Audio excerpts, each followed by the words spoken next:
right. Good evening, everyone. Today is the Tuesday, the 10th of December, and this is the Select Board meeting, and we'll start with the Pledge of Allegiance. Pledge allegiance to the flag of the United States of America and to the republic for which it stands, one nation, under God, indivisible, with liberty and justice for all.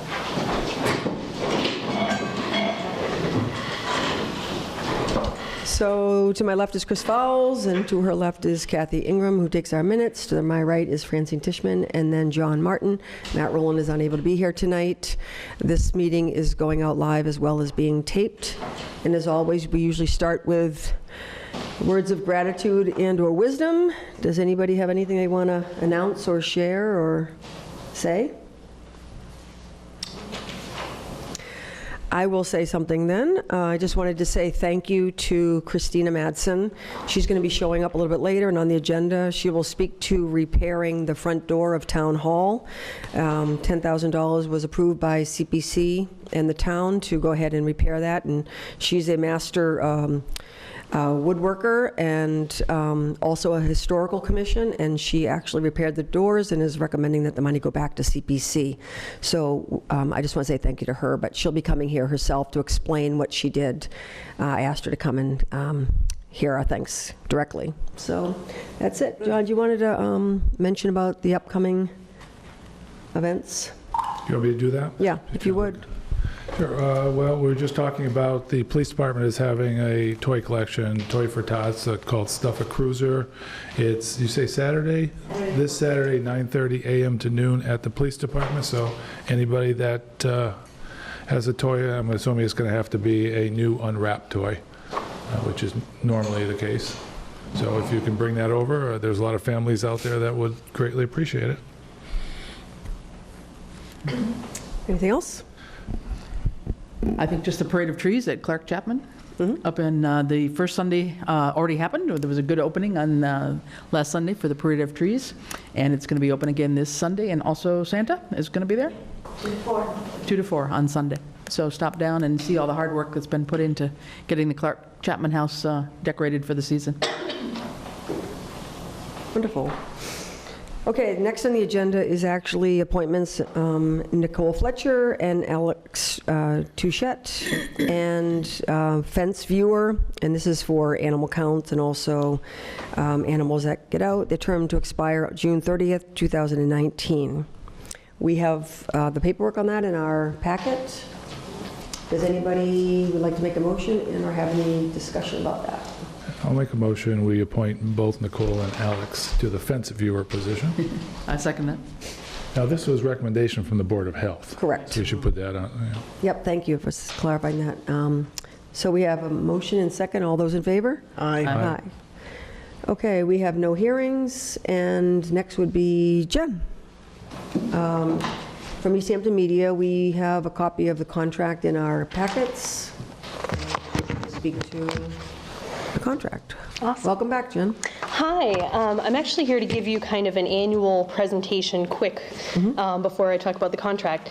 I want to thank 2 of our board members for being here tonight. We have Erica Flood from East Hampton and Robert Floyd, who's running our live broadcast this evening. Again, my name is Jen Ramsey, East Hampton Media, and we live in a time where commercial news and mainstream media monopolies dominate our public communications outlets. Often the local stories are missed in favor of clickbait articles and sensational news to boost advertising.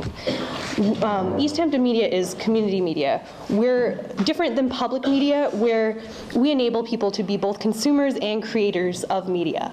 I think it's a very important service, and that is why I work in this industry. I've been working in this field for about 8 years. We not only broadcast your live select board meetings, we're not just the guy in the back of the room pressing buttons, we also provide access to airtime, one-on-one trainings, mentorship, professional equipment, and a production studio, and an editing lab for anyone who'd like to create.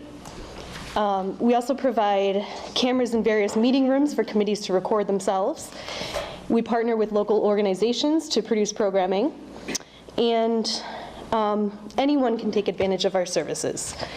So we moved into the Eastworks building in November 2017. 4 months later, we lost our executive director.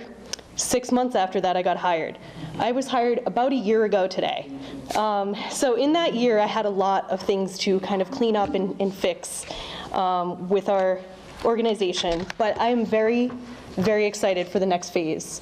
We're positioned to really thrive now that we have a more public space. We have more community members coming in producing programming. Some things that we've done over the past year for Southampton, we fixed the charter signal issues that were ongoing. We migrated over 2,000 videos to our YouTube archive, so it's easily searchable for anybody who'd like to find past programming, meetings, things like that. We launched our first podcasting class in July. We had 7 Southampton participants at that class, and 2 of them are still coming in to produce their podcast regularly. To give you some more numbers, we have about 1,800 households in Southampton that receive our TV channel, which is 191. We reach about 21,000 people on social media. So anyone creating content can distribute with us and reach a lot of people. Before I was hired, we had about 21 total members from East Hampton and Southampton. We gained 49 new members, so we have a total of 70 members now. And I think part of that is being in a more public location rather than being in the middle school. 7 of our members are Southampton residents, so that's something that in the next year I'd like to try to increase membership from Southampton and get more people involved. On a monthly basis, we average 4 new member signups. We average 11 active members. That's people coming in, getting trainings, working on projects. And we average about 2 to 3 completed productions from those members. On average, our government productions, we do about 10 per month. And as opposed to previous years, we did about 5 per month. So our numbers are increasing. We're definitely coming along and strengthening our services. Other stuff that's happening at our station, I don't know if anyone knows that we have a monthly art gallery that's curated by Robert Floyd. So he does an opening reception on the second Saturdays of the month, which coincides with the Art Walk in East Hampton. It brings a lot of people through the door and asking questions about who we are and what we do. So that's kind of a review of what we've done over the past year. The future in our industry holds financial challenges. Currently, 25% of our operating budget comes from the Southampton money. In exchange for running their communications lines on public land, Charter gives a % of their revenues to the town, and the town passes some of that through. That's per the Cable Act of 1984, which was passed by Congress. What's happening now is the FCC is trying to rewrite those rules and trying to take a piece of that money away. So our funding is on the decline. It's also on the decline because people are now cable cutting, cord cutting, because they're moving to streaming services. We're seeing the subscriber numbers go down, each year. So, revenues are declining, but communications media is more important now than ever. Everybody's on their phone, everybody's on their laptops, everyone's watching videos, and content is just coming from all angles. I see community media as being really important and staying and being relevant in this new era.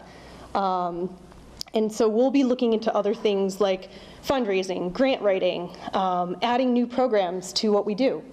One of those things was podcasting. Not a lot of other stations are doing that right now, and that's something unique that we started. And hopefully we'll be doing more, like media literacy programs, things at the library, things like that. That's the majority of what I have for you. I do want to seek your approval of a 3-year agreement for PEG Access Services. What we did was we took the old contract, which was expired before I was hired, and we really combed through it. And there were a lot of pieces missing. There's a lot of confusing language. So what we did is we just kind of took what we had with East Hampton and tried to merge some of that language so that we can provide the same service to both East Hampton and Southampton, the PEG Access Services. Do you have any questions about anything in that contract? I know I'm not ready to discuss it right now. No. Yeah, no, I'm not really either. I mean, I wanted to engage you a little bit more. Can you explain, first of all, how does it differ and how much does it differ from what you're currently contracted with East Hampton? Yeah, there really aren't too many differences with East Hampton and Southampton. The only things that differ from the previous contract, I think, were we clarified who owns what and how we can seek approval for money if we need to order equipment or do some upgrades. There's some clarifying language in there for that because it was kind of confusing before and it wasn't really laid out clear how to do that.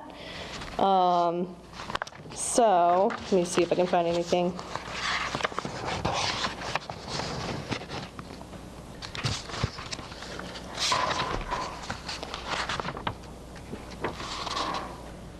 So one thing that is really clear in this contract is the any equipment installed in town buildings or school buildings in Southampton belongs to the town. Anything that is purchased with funds pursuant to the agreement but does not live in town-owned buildings belongs to East Hampton Media. And that's the same way it is in the East Hampton contract. So give us an example. So for example, we have let's say we bought a camera that we want to be able to loan out to the public. Yes, we asked for funds from Southampton to purchase, but that camera now belongs to East Hampton Media, the organization. And we loan it out to residents of Southampton as they'd like to use it, that kind of thing. But the equipment that we, But the equipment that lives in this building belongs to the town. okay. And then there was some clarification around maintenance. So let me see if I can find it.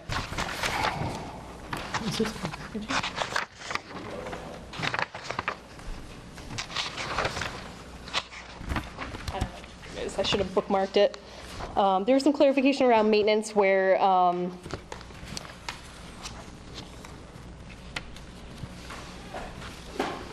if there's a need to hire a consultant or contractor to service any equipment located in town-owned buildings, the town will pay from the special PEG access account. That wasn't in the previous contract, and that was confusing to us. So when we hired someone to come and diagnose and troubleshoot and all that, we ate that cost out of our operating budget. Well, that was at $950? Yeah. Okay. But do we have input into the decision to bring the consultant in, or is that solely a decision of East Hampton Media, and then we kind of just get the bill? I don't know if that language is in here, but we can talk about, how to do that. I mean, the way I'm looking at it is now that I've been here a year and I understand how the town operates, if I do need to do anything in town-owned buildings, troubleshooting, installing, stuff like that, I will always ask Ed Gibson, how do you want to go about this? Okay.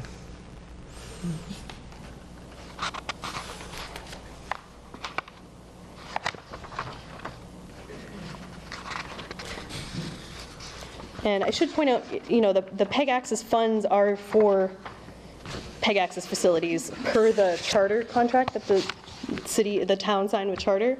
They're not for anything else according to that contract. So they are for this service, whether it be in the town-owned buildings or not. The money is there for that. And we want to provide good service to you. So. Just a question, it's on page, well, actually, it's in section 3. Indemnification, the last paragraph. Yep.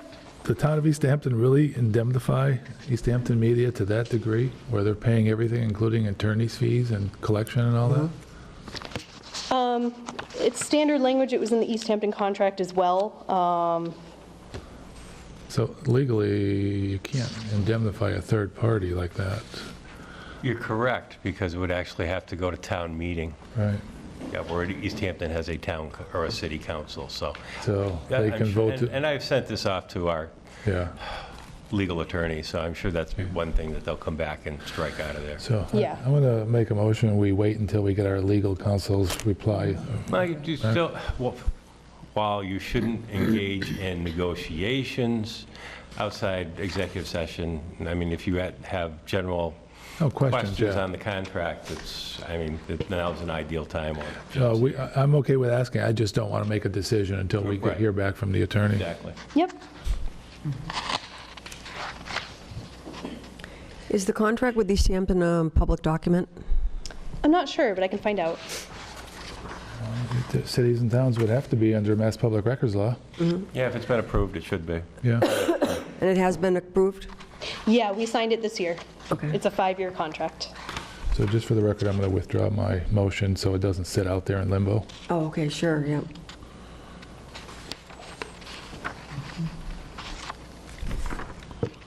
And there was something in here about an annual financial report. Yep.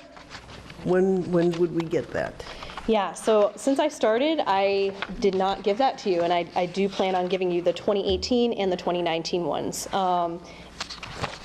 Per this contract, I believe there's a date set where I'm supposed to give it to you. So we provide our annual budget within 30 days of approval by our board of directors. So our 2020 budget hasn't been approved yet, but I will definitely get you the 2018 and 2019 ones now that I've had enough time to, understand our budget and really comb through it. What's your fiscal year, January? or July? January to December. Okay. And then we should prepare an annual report for any preceding calendar year. Section 12. So I believe it doesn't have the exact date when I should give you that, but I believe it's, soon after the calendar year. So really, we're waiting for reports and budgets. It's in Yeah. here, but we don't have any of it. Yep. But again, this is, we haven't signed this yet, so, But again, in the past, we should have gotten them yeah, anyways. for sure. And that's my fault for not following up on that, and I promise that it will happen very soon. We're in budget season right now for our 2020 budget, so that's all I'm looking at is budgets right now, and I will be sending those soon.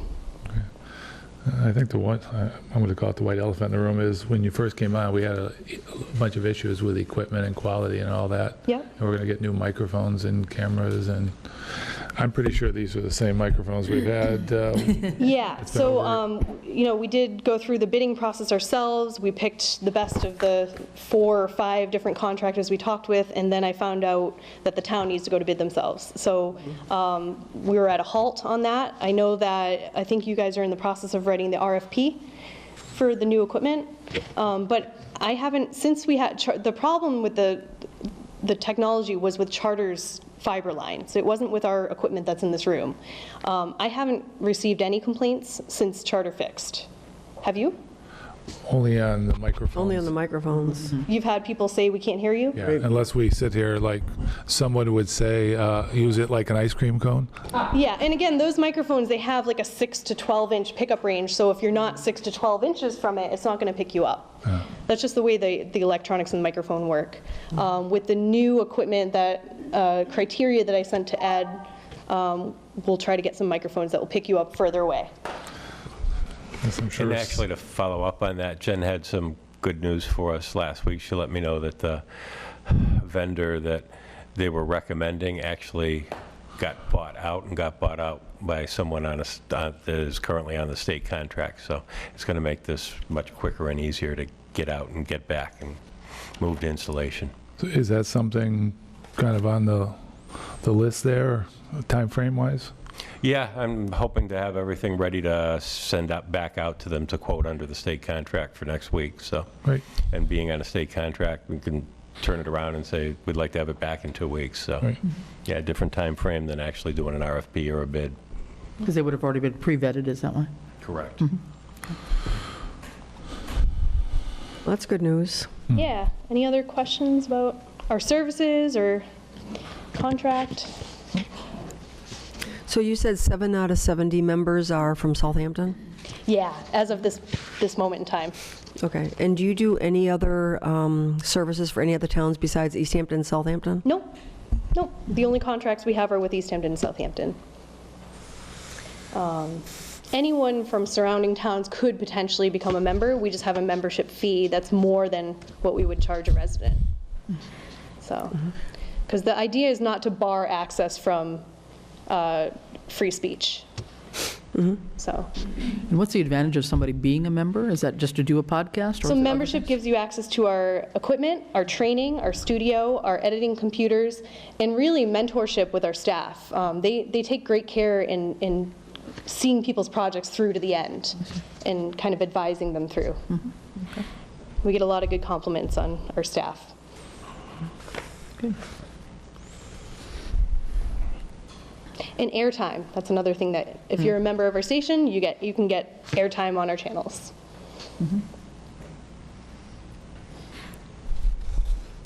So John, did you still want to have a motion or no?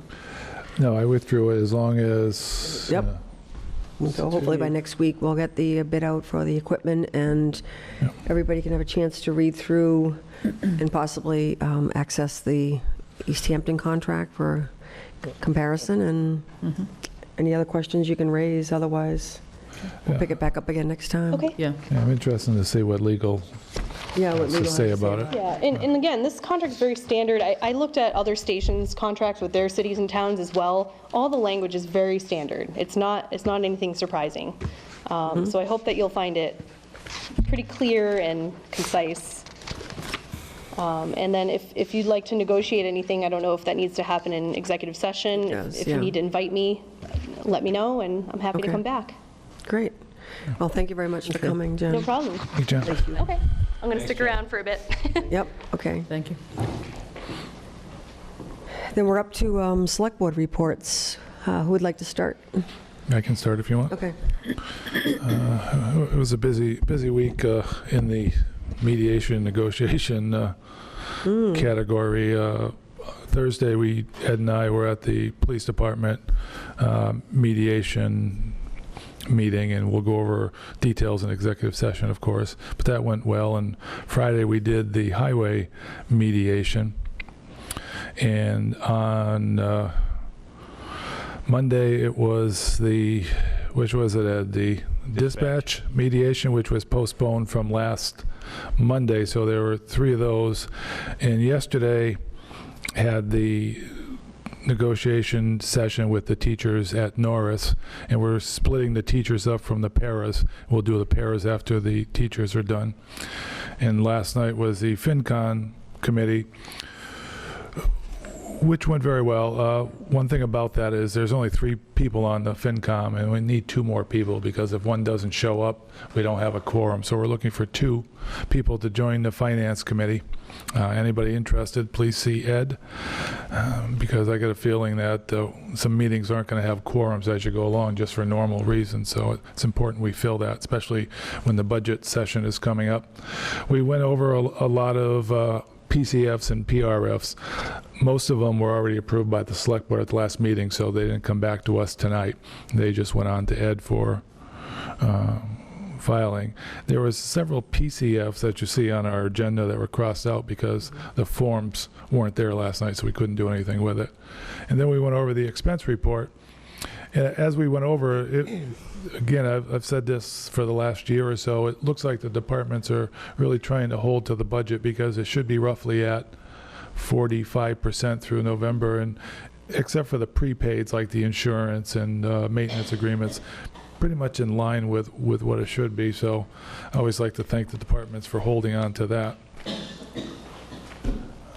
One question that came up at the Norris teachers negotiation, nothing to do with negotiation, is there's no town site where people can go in and look at the payroll and find out sick time, vacation time, personal time, and all that's what's been used and what hasn't been used. So, Ed, I don't know if there's anything that we could do, if we've ever looked into that you know of, or some online.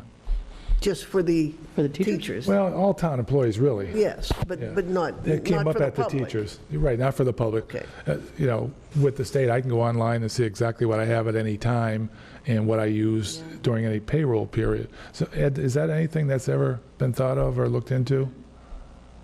We'd have to upgrade our financial software system. So it's a whole financial It's software? possible, it's all a matter of funding. Yeah, I know that was a concern to the teachers because they really can't tell where they are. Okay, so I told them I would pass that along.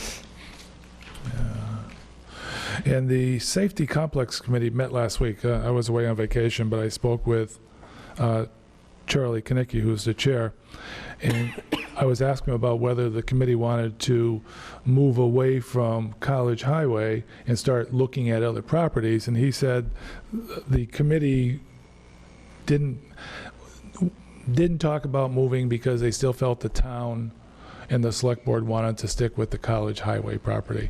And I think that's something we should discuss because the project's going nowhere, really, safety complex. So as a select board, you know, how do we want to handle this? What do we want to do to give them some sort of direction for land for the safety complex?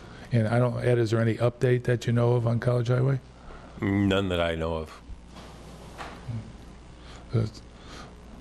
I think that Charlie has come here and has suggested that we're somewhat holding up the show or something, and we've never received any kind of correspondence since quite a long time ago. I just think all options should be, you know, explored. I don't think the public safety complex should be coming to us and saying, what should we do? I think that's what the committee is there for. I don't disagree. I'd like to, if it's agreeable, we make a motion to tell them that we want them to look at all avenues and all locations and report back to us as soon as possible. I think that I would support Yeah. that. I think that would be a good idea. I mean, because whatever they might have looked at before may have changed, circumstances may have changed, and something might be available that wasn't before. Yeah. The other thing that I heard loud and clear, and I know we haven't got the full report from the master plan and the open space plan, but having gone to the second meeting of the open space and recreation plan, again, this might be very premature, but I am consistently hearing a strong interest in this town in water protection and a greenway. And I think that the land that's up there, given that it's private land, I'm fully aware of this, we're dealing right now with the erosion problem on the Fletcher Farm, and that's a potential access to the greenway. It's also right over the aquifer. So I just feel like I agree. I think just look at keeping all options open, I think would be, we don't want to miss anything. And at least in my mind, some of the options may be we approach people, or do we want to look at the town taking some land? Yeah. I'm not saying specific anywhere, but, you know, Yeah. we got to look at all the options we have if we're going to build this complex. I agree. So, I mean, I will make the motion that the select board recommend or charge the safety complex committee with going out, exploring all options, land that's available for sale, land that might be available, land that we might need to go after in a different manner. But look at all options and report back to us. And do we want to put a time frame on that of 60 days? I think that sounds great. Okay, so that's the motion. Okay. Is there a second? I'll second that. Okay. All in favor? Aye. Aye. Great. Good. Okay. The Master Plan Implementation Committee met last night. That was our first session following the presentation that Mike Rosenberg provided to the Select Board at our last meeting. We're really drilling down. I think it was obvious to everyone how much material, you know, there's just, anyway, looking and saying, well, what is manageable and how will we parse this out so that we're not overwhelmed and overwhelming people. So we decided to focus on two areas of the master plan, the first two chapters, which we felt were the most important, were housing and economic development. We want to convene a joint meeting with the select board and the planning board with the MPI, because those are the three main entities involved in those two issues. We want to come to consensus with those three committees on the selected goals and the strategies. And with that, we are going to assign leadership within those committees to drive each of the objectives. So that way, nothing rests with just the MPI, who's not the expert. They're just the convener of this conversation, and bring the groups in that have the most expertise so that we can start moving this forward. And not just a document that we pick up and dust off, but really an action document that we implement things that the town many years ago said they wanted to see happen. So this is our second start, so we're working with that. One of the requests we do have and will want to make to the Select Board at some time is to resurrect the Energy Committee. We know energy concerns of people in the town are important, and while there is an Energy Committee mentioned in the master plan, we haven't been able to find one. There was one in the There was past. one at one one. time. I understand that. So to resurrect that group would be important to us. All right, and then, so that's it on MPI. The Open Space and Recreation Planning Committee, I'm to serve as the alternate, and it's comprised of representatives of relevant town committees who are meeting to complete the revision of our 5-year plan. And I think, as Rini mentioned, a completed and approved plan does makes the town of Southampton eligible for grants and state funds, et cetera. So it's an important document for us. I mentioned at our last meeting that there is a town-wide survey out there, both online and on paper, of survey of residents' awareness and utilization of town properties and facilities that are used for a variety of recreational activities. At our last meeting, we found out we've had 145 surveys completed out of the potential several thousand people who we would hope to be hearing from. So what we're doing, and hopefully there's still time, we're encouraging people to complete the survey so that the committee has a better direction from the residents of where they'd like to see us going. Just to let everyone know again that the Open Space and Recreation Planning Committee will be having a visioning session right here in this room on December 18th at 6:30. This session will be both educational and information gathering so that we can plan our next steps and get information on citizens' preferences so that that's what's reflected in the final document. It's going to focus on 3 areas: community needs for the use of recreational facilities like ball fields, tennis courts, and walking trails in the woods; resource protection for the acquisition and maintenance of open space; and change of use of properties to determine the need for the management and the financial resources that are needed for the properties that we currently own. So I'm making this plea to people: please plan to participate on December 18th at 6:30 in this room. And then finally, the third committee is the Hampshire Regional High School. They met last night. It was a conflict with another meeting I had. Margaret and is here, and Tammy, so if they could just take a minute or two just to bring everybody up to date on that, I'd appreciate that. Oh, you do? Thank you. There's always a lot of information shared at the meeting. Thank you.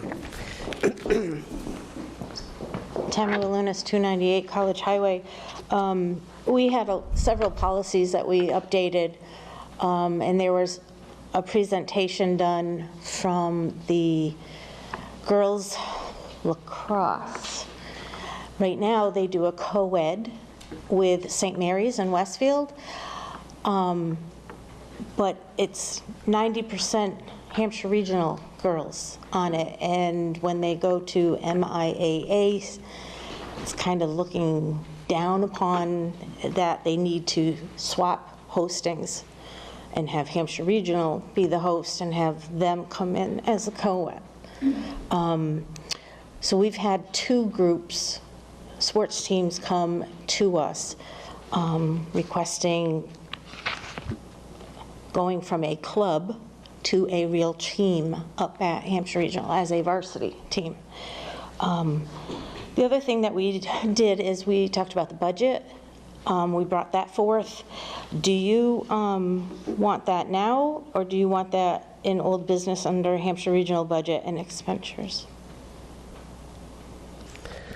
I think that was just, the Hampshire Regional was just a placeholder Yes, on it the is. contract. Okay, so we did go over the budget. We had a pre-finance meeting beforehand and then talked about it with everybody. There are several staffing mandatories that are going to come through that we need one-on-one paras. for kids that are coming up. Other financials, the regular salary and health insurance pieces coming through. But there are a few capital expenses that are going to be needed. And we're trying to figure out how to go about doing that, because that's going to take a huge chunk out of the actual budget, and trying to see if we propose that into capital expenses and propose it to different towns, select board meetings to look at. One is a water tank, another is a chemical spill tank. And, you know, there's some other things coming up, but we need to know that we have money to make those fixes so that we can keep running the school. Are you asking whether it should be capital or in the budget as a line item? Well, yes. It is, we're trying to figure out if we can keep our budget going and be able to use that $150,000 that would go to the one tank, be able to get that as a capital expense item from the towns instead of in the actual Hampshire regional budget. Similar to the roof at North School and other fixes that have gone, bigger fixes that have happened up at Hampshire. Now, would you amortize a capital piece of equipment like that over whatever number of years? I mean, from my point of view, my experience is you capitalize it over a period of years, you have a special capital account, Yes. rather than run it through an expense budget. Right. And that would be, we need to find out how we want to present that to each town so that it can get financed.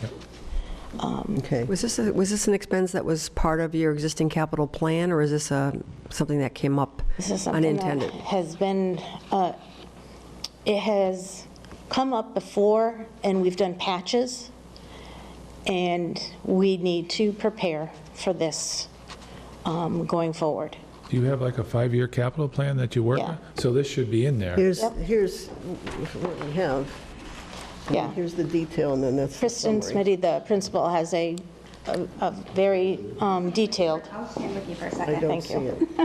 it. That is not in the capital? So Margaret Larson, I'm David, member of school committee, and yes, it is there. It's $144,000, I believe, for the water tank, and then 66 maybe thousand for the chemical repository tank, which is connected to certain sinks in the school for science waste. But and that gets pumped every 6 months, but lately it's been having to get pumped every 3 months at a cost of liquid $500 a pop, and so we feel like the tank is likely failing. Okay.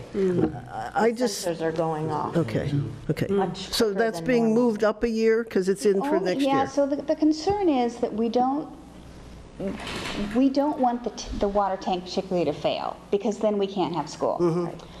So we're looking at some major building expenses and to see if we could maybe bundle those as a separate warrant, as just a way to make sure that we know we have the funding for that. Because the capital plan also includes $70,000 for textbooks, which is required.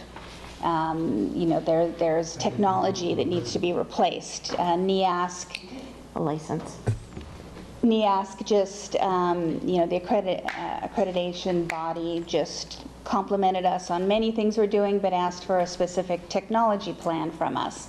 So we feel like there may be more requirements coming down the pike with regard to our technology and our computers, which we don't have enough of. And More capital. so we already have an existing capital plan for that. We have things like the track that's going to need to be taken care of in another 7 years. We have to replace that. We have the NEAS costs, and you know, so Kristen has a robust capital plan, but there are things that we don't believe we can manage with the current budget, even over the next couple years. So it's a thought process. It's, you know, we're just trying to figure out how to do it like everyone else is as well. So there's some things that you can look at, Thank you. and Kristen has, the Principal Smitty has sent copies of her report and the student report to everyone. Just came today. Yeah, it just came today. So I think that's, you. you know, that's helpful as well. The other thing that I would add that we've started is a committee to look at the alcohol use policy, mostly the breathalyzer policy that we have at the school. So that's coming out of school committee, school council, of which I'm a member. We have 13 people that are going to be meeting regularly over the next 4 months, including law enforcement professionals, health professionals, community members, and members of the school council. So I think that would be good. Is there anything Are else? the town representatives of the town's boards of health, do they engaged in any of this?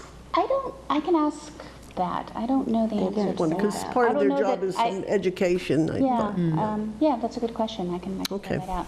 We do, so you want to talk about the budget meeting next? Yes. Well, with the budgets that we're doing, they would really like to have all of the select board and possibly finance members at our next school committee member meeting, because they will be going over this and really explaining a lot of what is on that paperwork that you have. Do you It's have meant the to be a date, do you have the hearing. date of that? It's the 6th, right? 6th? January January 6th. 6th, first Monday. 6:30 is Yes. when the meeting I'll starts. be away, but hopefully other people can So make it. so it's meant to be a kind of a budget hearing. 7 or 6? 6:30. 6:30 is when we Of course, in start. between. Right, 30. yeah. The other thing that I wanted to talk about briefly is the Student Opportunity Act that was passed. I'm gonna let you take that one.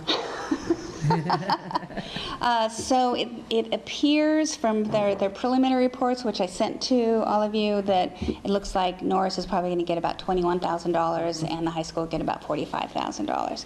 So it's not nearly as much as we were hoping. It's probably about 20,000 of that will be Chapter 70 funds, and another 20-some thousand will be reimbursement for a circuit breaker and transportation, although that is reimbursement, so we won't see that for another year. And so I think you all know what our hold harmless status is. Do we know that? Okay, so I'll talk about Go that over that, yeah. very briefly. News Okay, for me. so Chapter 70 funds that come from the state are based on student enrollment. In some districts like ours, we have seen declining student enrollment that, but when you see declining student enrollment, you still have to have the school, right? You still have to have teachers, you still have to have, there are sunk costs with regard to running a school. And so there are certain districts, and we are one, where our Chapter 70, we're getting funded here, we should be getting funded about here. So they have kept us at this slightly higher level. So when there is an increase in Chapter 70 funds, it puts us up here, but it doesn't put us up here to where we start seeing the big increases. So we're not seeing a huge increase from this. We also don't have a huge English as a second language population, and we also have a higher income as a district than some of the other schools that are getting much higher amounts. So that kind of explains why, this isn't a windfall for us that we were hoping. But we are still, I know Lindsay's still working on getting the additional transportation funding. I think that's going to just come up every year because it needs to happen. Okay. Thank you. Oh, yes, so we had our second teacher negotiating meeting today. We did the ground rules last time, and now we started. So we gave some of our non-financial related items. They gave us their financial and non-financial related items. And I would say at this part, we're pretty darn far apart on the financial stuff. So we hope to get closer. Thank you. Yeah. Thanks. Okay. Both of you? Thank you. Thank you, Tammy. Good. Okay, that was it for me. Okay. Okay, I'll jump ahead. Okay, let me do the Council on Aging. I sat in this last meeting, sat in for Rini, and the Council on Aging had just done a nice field trip to a crepe tea house in Southwick, and everybody enjoyed that apparently. They're looking at a variety of things. They were working on their capital plan as well. There still has not been any applications for a backup van driver, which they were hoping to have. So still, we're looking for a backup driver if anybody's interested in applying. Let's see. A large part of the talk was not only, again, the success of pickleball. That's happening on Sundays now at Norris School from about 12 to 2, and there's been about 15 or 16 people each Sunday, so it's really taking off. And then they're still going to be working on putting together some grant proposals, probably for CPC in the early spring or in the winter time. The other thing they've been looking into are a couple of grants from the Massachusetts Council on Aging. There's some possibilities for training on balance training and sort of other training for healthy aging, and so they're looking at possible grant opportunities to apply for those. CPC has not met this month. They won't meet until January. They don't usually have a December meeting. Concom, the meeting was canceled last week because of the snowstorm, so we'll be meeting again this coming Monday on the 16th. The Board of Assessors met just right before this meeting, and has been basically just routine business in terms of approving various chapter issues and tax write-offs in terms of senior and veterans tax credits things that are going on. And probably the biggest one, let me think, what am I missing? Bylaws Committee, I guess. This is one that really we've been working very hard on, and I think we're coming toward a point where we're getting ready to present something to the Select Board. As we had mentioned earlier, I think we have around 40 or so bylaws that we've been looking over and trying to get updated as best we can on a certain number of them. We're aiming at about 20 of them to be able to come to the Select Board, hopefully in our next meeting packet for the 17th. We'd like to try and do that to get you that number of them to look over so that we've got time over the holidays or whenever before our January meetings, so that there would at least be the Select Board review before the special town meeting. But our goal would be to put probably about 20 of them on the warrant for the special town meeting, if all goes well. So we've made a lot of progress there, and I think that's been helpful. Probably the last thing, not exactly a committee meeting, but I did take advantage of attending with Cindy Palmer. We went to the Pioneer Valley Planning Commission meeting today, which was a meeting on opportunities for shared municipal services. And that was also very, very interesting, just to learn what other towns are doing in terms of some of them are doing shared policing services, shared accounting services, some that don't apply to Southampton. But there is a regional solar working group, for example, that might be of interest to us. And there is some work apparently starting to happen with a revival of the Barnes Aquifer Committee through the town of East Hampton, which it may not be called the BAPAC anymore. It may be having its own East Hampton Aquifer Committee. I'm not sure, but I know that there has been some initial interest in starting that again. And so that was part of the master plan presentation that Mike did last week about why don't we try to also reinitiate that? It's so important for our town, and why not keep that going? So we made a plea over at PVPC today that if East Hampton is getting going on something, that they also think about including Southampton, or at least talk to us about it too. And other than that, there's apparently, and I guess, Ed, you know about this, there's some sort of a stormwater major update in terms of bylaws on stormwater disposal. That's a kind of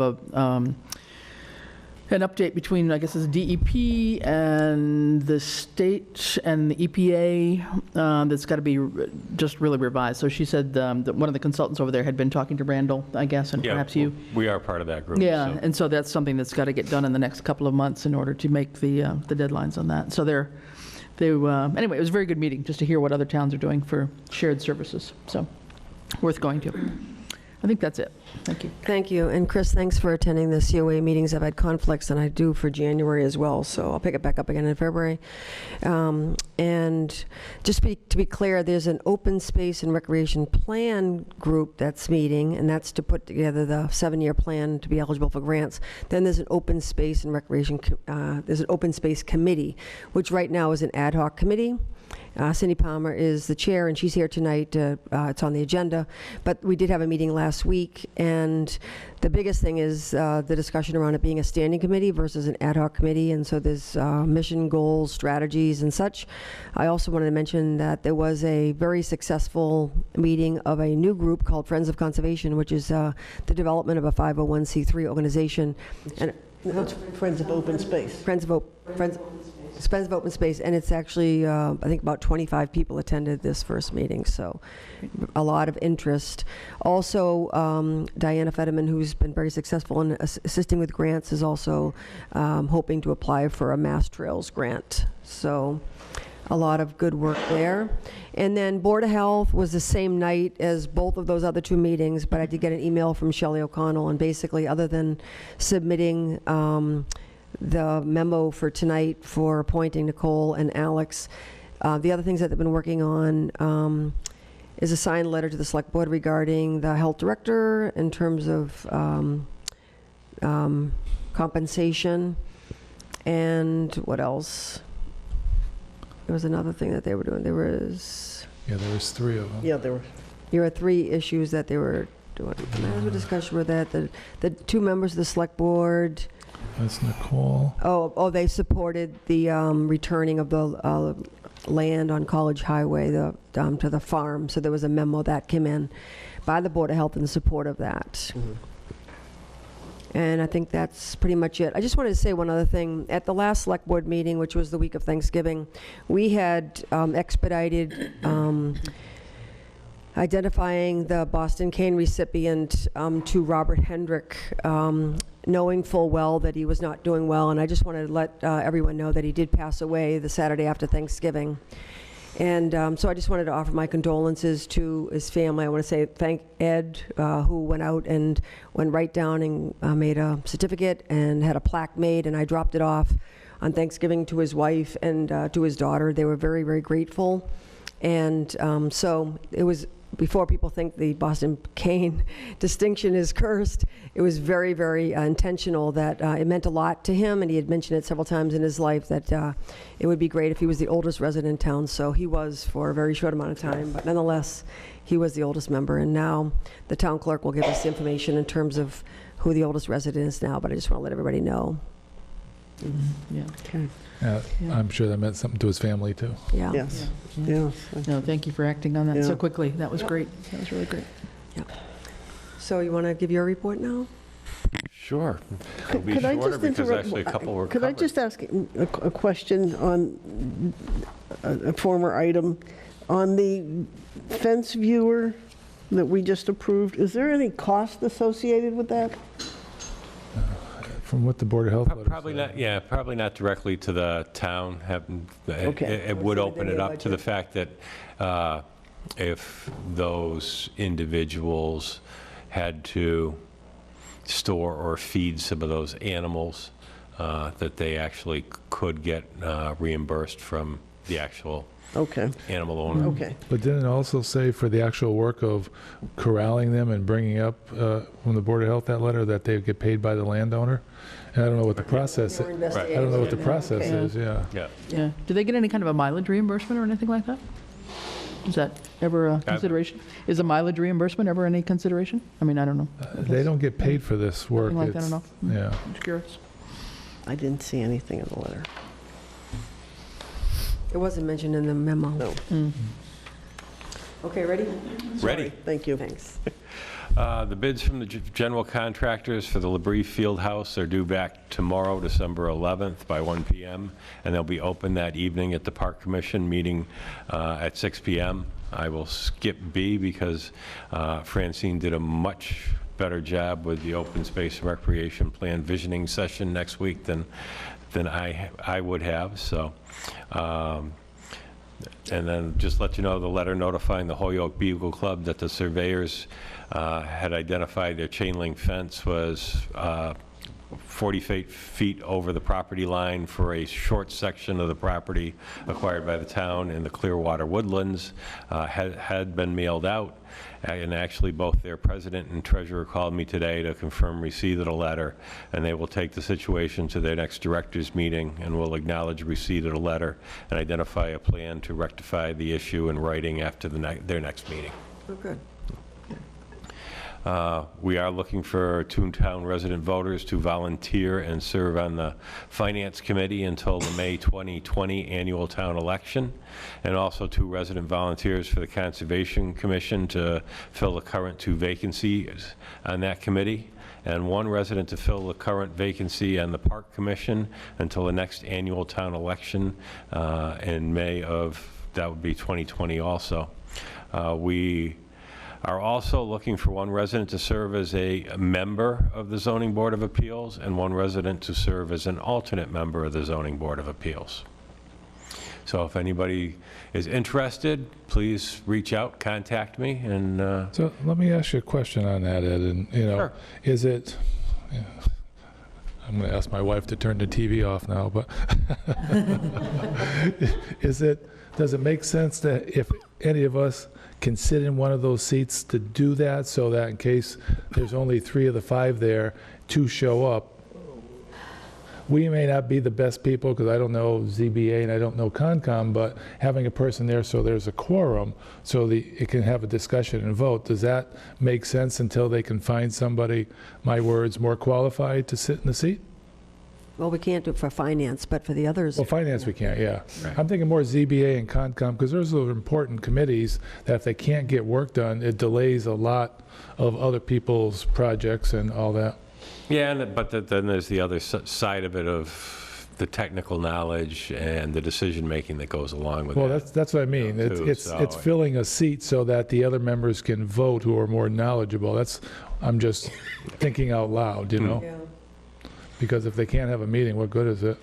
Yeah.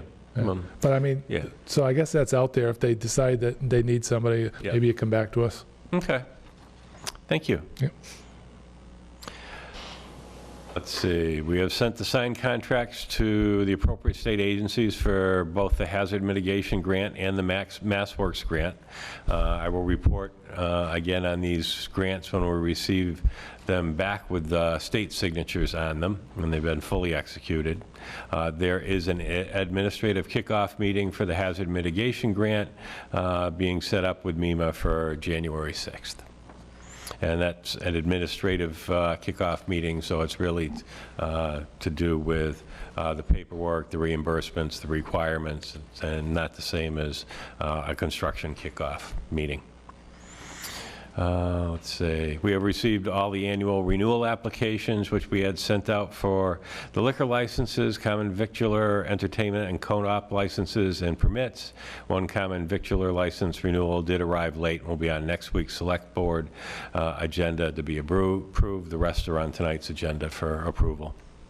And then I will skip G because that was dealing with Mr. Hendrick also and his sad passing away.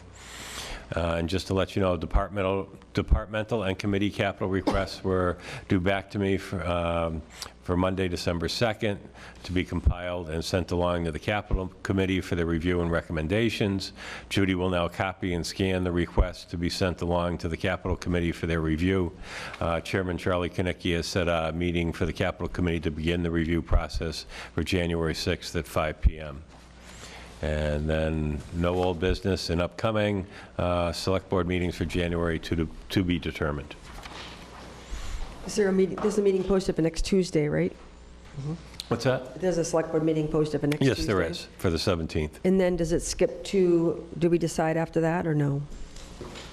I don't remember deciding I after don't that think for we decided. January. We picked January. Yeah, I thought so. I don't think we made a date yet in January. January 7th Yes, and 21st. Oh, great. thank you. 7th. Great, Then we're all set for January. wonderful. Any questions on Ed's report? Thanks, Ed. You're welcome. How about the East Street Bridge? Any updates? No further updates from last meeting. Okay. How about the fiscal 2020 budget review and expenditures? They are in your Revenue, I packet. mean. They are updated. The revenue report goes through the end of September 2019, and they are posting the October revenues currently, and the expense report went through 11/30/2019.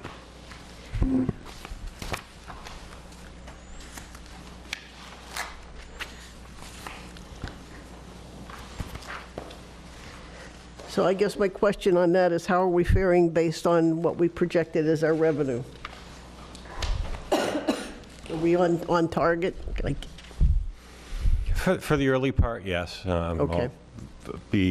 I'll give you a better idea if anything is out of whack once the October has been posted, but not seeing anything strange for July through September so far.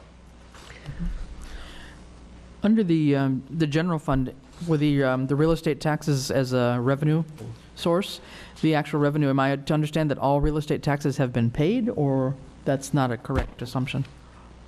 When it says 100% actual revenue and then balance and 100%, so there was no estimated revenue, so I didn't know if that was, No, they do not estimate the revenues for the year. They just report it on a periodic basis. This is actual what came in. Right. And they're saying Right. that's 100% of what came What in, came in. correct? 100% what That's came what in, but we came don't in. have an idea of Yeah, 100% of what's So very misleading, yeah. 50% of what we Right. should have, but it's 100%. So we don't know the percentage of how much should have been paid by now, or what might be overdue taxes, right? Correct. But I guess I keep coming back to this, because when we pass a budget in May, we estimate, the budget is based on revenue and expenses, and there is a revenue budget. But we never see the numbers in this report, so I keep asking the question, how do we know how we're doing? That's all. I don't know any other way to ask it, and I know I'm kind of, repetitious, but it's important. Yeah. It's a good question, I don't yeah. want to be, coming up 8 months into the thing, to the year and finding that we're very far behind on our revenue, therefore we should have been taking steps on our expense side. That's why we should bring the treasurer Yeah. collector here in on a regular basis to Well, go over that. And I think when we've got certain things that have got real deadlines, be it the excise tax, be it property taxes, it seemed to me that at least a quarterly revenue estimate or something, I mean, so that we have a sense, that we're on target. Otherwise, I think we can, just be misled in terms of what our thinking is, not intentionally, but I think we can make assumptions that may not be true. Do we have the treasurer collector scheduled to come in anytime soon for Being in January. January? Did she come in on the 7th? Can you see if she's available to come in Sure. on the 7th? And you were going to arrange for the fire chief to come in because there were some questions last time. Is that happening next Tuesday?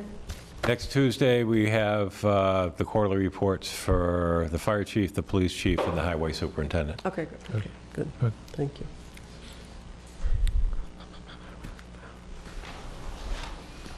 Well, nothing really jumps out at me in terms of expenses anyway. Does anybody have any questions about the, No, like I said, FinCom went over them last night, and everything looks to be pretty well Yeah, in they line. look pretty Can okay. can I go back to the January 7th with the treasurer collector? Can we give her some guidelines of what we'd like to see rather than just a conversation when she comes in? 'Cause Chris was saying maybe quarterly, if she gives us something year-to-date on projection of revenues that were in the budget up to that time, and the actual collected up to that time will give us an idea, rather than 100% of what we collected. Yeah. No, that would come from the accountant. Both, yeah. It's just, we really never got a handle on can you revenue. pass that along to her Wait. though? Because she has come in before and we haven't gotten that. Absolutely. Yeah. Any other questions about the revenue and expenses? No, I didn't see anything in particular. Okay, so the next agenda item is the Open Space and Recreation Ad Hoc Committee request to be a standing committee. So if you remember, this was a committee that the Select Board had appointed group of people to be on, and it was around the time of the acquisition of the land on Glendale Road, 111 Glendale, which is now Clearwater Woodland. And the goals of that committee at the time were to investigate the acquisition of 111 Glendale, and also to map out in town desirable lands for conservation, and to come up with some kind of a strategy where we could look at either water protection, wildlife corridor, contiguous with other conservation lands and so forth. And it seems like that charge, along with the master plan and also the open space and recreation plan, is all very good timing, and they're all sort of converging on walking together on this. At the same time, there's been a tremendous interest in open space by the 501c3 organization. So I'm still on the committee. Cindy Palmer is now the chair, and there is a request to have this select board discuss the support of them, or us being a standing committee, as opposed to an ad hoc committee. So Cindy has done a lot of work and leadership on the committee in terms of looking at strategies and the mission and so forth. And so, Cindy, do you want to get up and say anything else about where the committee is at? Sure. Cindy Palmer, 71 Glendale Road. I just want to clarify, it's the Open Space Committee. You mentioned recreation. It's very confusing, it's true. And what we're doing concurrently in this town, as you well know, is the Master Plan Implementation Committee, looking at the master plan. And we know that mapping out lands and recognizing what our town has said about the value of conserving open space for conservation and recreation is very big. And at the same time, we're doing the open space and recreation plan update, and that also identifies it. We've had a couple of landowners come before the open space committee and kind of wonder what can they do. They want to conserve their land. That generally arises out of the neighborhood outreach activities that occurred earlier this year. If you recall, we had a grant. There were 2 meetings held over at the church. The third part of that was a walk on Wolf Hill Sanctuary. There's a lot of interest. Earlier on, Rini mentioned in her report that there was a group of people that are forming a 501c3 organization. They've met more than once now. They're in the process of writing bylaws. A local attorney, Amanda Kemp, has volunteered to help filing that, to make it a 501c3 organization. Apparently there was some Facebook postings and lots of interest arose from that. People said, oh, I can't make it that night, but I'm really eager. All of this tells us, as we know, other towns have standing committees that are open space committees. They can do a variety of things. They can support the Conservation Commission in their towns. That could be part of it. I think that you can determine what the charge is. I've got some ideas. I think very much we have to activate this actual sort of survey of what lands we want to make certain to earmark for conservation, not necessarily purchased by the town. That can't happen on every case, but just conserve and be ready for as things come up. Sort of be proactive as things come up. This visioning that's coming up with the Open Space and Recreation Plan a week from tomorrow night, right here in this room, the 18th, we're looking to hear what else the town has to say. All of this tells us this is important, all within the context of climate change and resiliency and all of the things that are happening in our world, and they're not a small thing. So I think that's generally it. It tends to be a very busy, open discussion. It's, of course, open for anyone who ever wants to attend any of these meetings to come and bring concerns or questions. But we'd like to, we think it'd be valuable to the town to make this a standing committee. What's the process to do that, Ed, do you know?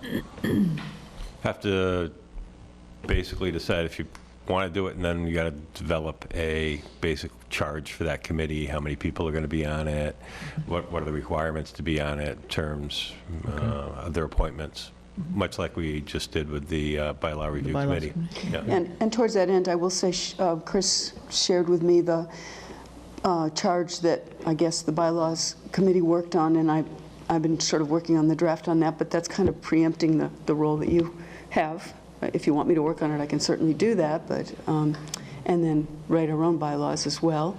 We recommend being a committee of 7 minimum, and meeting on a regular basis, probably minimally quarterly, maybe monthly, reporting, back to the select board, being a consultant to the select board.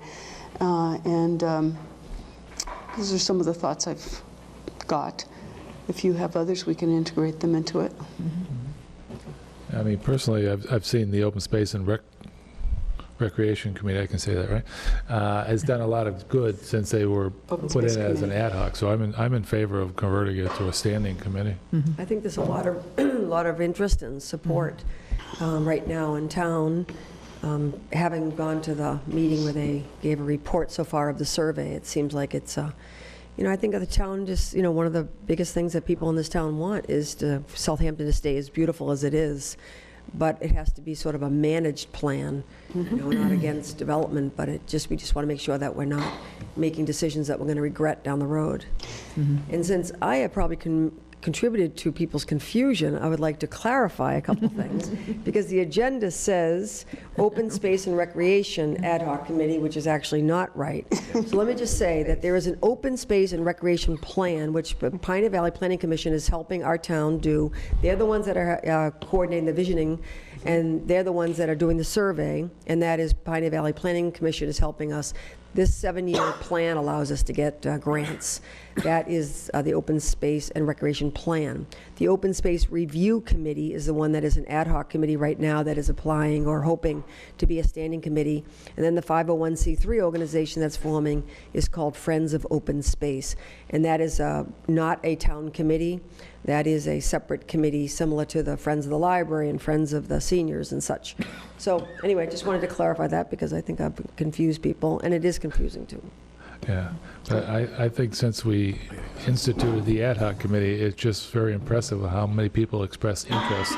Oh, yeah. Yeah, so, Yeah. and that's the way to find out. Yeah. Yep, absolutely. No, I would totally agree with that. And I think just looking at the achievements that the ad hoc committee has helped make happen in town in terms of our recent land acquisitions on both on Pomeroy and Glendale Road. I mean, I think that speaks for itself in terms of the seriousness and the focus of the group and the interest and commitment they have to trying to help preserve the town in certain ways in terms of its rural character as much as we can. But I agree, too, that not everything is needed to be put in that bucket. I mean, obviously, Acquired. we need to have a balance in terms Yeah. of our development in town. Right. But I think this is proving itself to be a very timely and very important committee, and I would fully support it being a permanent committee. Let me add one more thing. I am a member of the planning board. We've had a couple of hearings in the last several weeks of developers that have come and requested zone changes. For example, we had one which is currently zoned residential, and there was this proposal that it would be rezoned to be commercial. And that was for the land that is at the end of Pomeroy Meadow Road, across from the cemetery, next to what was formerly the restaurant, is currently not a restaurant. And it was a lot of people at that meeting. Some of you may have been there or heard. And it was pretty amazing. And anyway, I think that such a committee can be a consultant to some of the other boards and committees that face these kinds of things and want to know, how does the town feel, you know? So I assume the next step would be that we would have a vote of support, and then would there be the similar charge to bylaws where they're, Yeah, I'll draft something up for okay. presenting. Someone like to make a motion? Yeah, I move to establish an open space standing committee. I'll second that. Further discussion? No? All those in favor? Aye, Aye. Thank you very much. thank you. There you go. And can I go back a couple of items? Sure. Jen Day, treasurer, sent me a text and just wanted to let the board know that it's the accountant that posts those revenue accounts, and that the accountant won't post the tax revenues until we actually have the actual tax numbers, which get developed actually through the process that we just went through with the public hearing and setting the tax rate. Oh, okay, So thanks. that's why there's nothing there now. Okay. So the revenues have come in, but she doesn't want to post what we actually got in until the Oh, rate is? no, what we got in is there. What Okay. we got in there, what we're estimating is not there yet. That's why, okay. It's the revenue estimate that they post after we actually have Okay. the actual expected revenues. Okay, moving on to new business, Chapter 61 land, notification of sale and right of first refusal from road map 27, parcel 6, lot number 1, 1.378 acres, and lot number 2, 1.536, Charles M. Fisher Living Trust. This was on the agenda for last time. Yes, and we had heard back from Conservation and the Board of Assessors, who both recommended that we do not exercise our right of first refusal. And the Planning Board had ended up canceling a meeting because due to a lack of a quorum, but they did vote on this at their last meeting, and they also recommended the town not exercise its right of first refusal. I believe at the last meeting, though, when this came up, I think it was John that asked about whether or not there was a minimum number of acreage. Didn't that come, that was in the minutes from what we were reviewing, I think, Minimum number of acres for what? in one of the minutes. In terms Yeah, and it's getting split in out. chapter And- land, And to be yeah. clear, there's actually three separate parcels. There's one that's 1.37 acres, one that's 1.536 plus or minus acres, and one that's 1.494 plus or minus acres. There are 24 and a half plus or minus acres to remain classified under Chapter 61 out of a total of 26.4 total acres. So they're carving out a piece. Well, so that's my question. Yeah. Are they starting to carve out pieces and selling them as lots to get around anything? Because if this was all part of a large Chapter 61 and they're carving out land for building lots, doesn't it have to be for family or something like that? Or am I not remembering that right?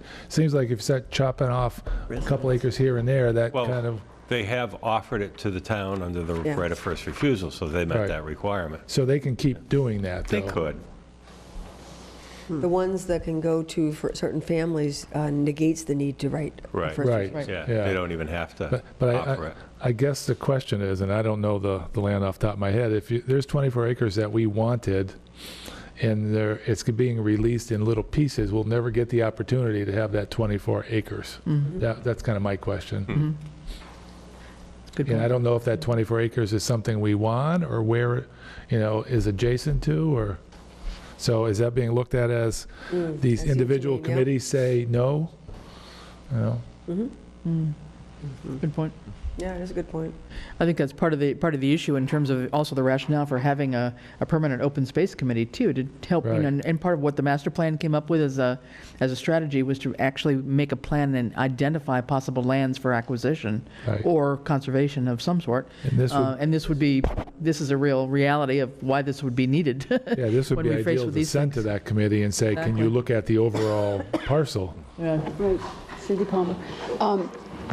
The way it was explained at the planning board is that this is not contiguous with something else, like another land that we want to acquire. This is, there's roads that abut on both. Now, granted, there's several acres in between the two roads, but it's Fulmer Road on one side and it's Crooked Ledge on that. Crooked Ledge on, is it Crooked Ledge? That's the perpendicular, isn't it? And then the other side is the Russellville Road. So this anyway, is that it's, triangle there? Is that what you're saying? yeah, I between the think three so, roads? that's I right. think it's If you go up Fulmer Road and you take a left on Crooked Ledge, Right. it's right in that corner. it's right in that corner there, I believe. And then if you keep going all the way down, it becomes Russellville Road. Right, but this property isn't at Russellville, it's, No, it's No. within that, and it's on the road. The three parcels are on the road, so there's already been A&Rs passed by the planning board. So there was no way that, I asked the question at the planning board meeting, is there anything else that we should be considering in terms of conservation? And there really isn't. I mean, he owns the land, this is his right to do this, and there isn't any strong, compelling reason that I could think of, or anybody else could think of, to say we really want to make sure this is conserved at this point. That was my question. So Yeah, you've got good enough question. connections in the committees that you would see where Well, these go? yeah. yeah.